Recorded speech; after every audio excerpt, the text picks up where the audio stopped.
সমস্ত অরাজকতা, সমস্ত সংঘর্ষ থেকে বিরত হন এবং ইনশাআল্লাহ আমরা সবাই মিলে একটা সুন্দর ভবিষ্যতের দিকে আমরা অগ্রসর হব।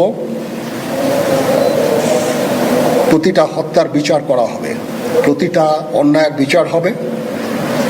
আমরা আজকে সুন্দরভাবে কথা বলেছি, সমস্ত দলের প্রধান দলের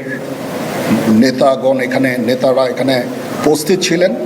আমি ওনাদের ইনভাইট করেছিলাম এখানে, ওনারা ভেরি নাইস অফ দেম যে ওনারা এসেছেন অ্যান্ড আমরা একটা সুন্দর আলোচনা করেছি এবং এই আলোচনাটা ফলপ্রসূ হবে বলে আমি মনে করছি এবং আমরা একটা সুন্দর একটা ইন্টারিম গভর্নমেন্ট ফর্ম করে আমরা দেশ পরিচালনা করব।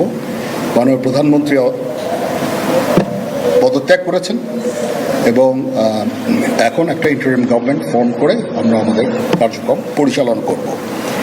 আপনারা একটু ধৈর্য ধরেন, আমাদেরকে কিছু সময় দেন, ইনশাআল্লাহ আমরা সবাই মিলে সমস্ত সমস্যার সমাধান করতে সক্ষম হব। আপনারা আর এই সংঘাতের পথে যাবেন না এবং শান্তি শৃঙ্খলার পথে ফেরত চলে আসেন।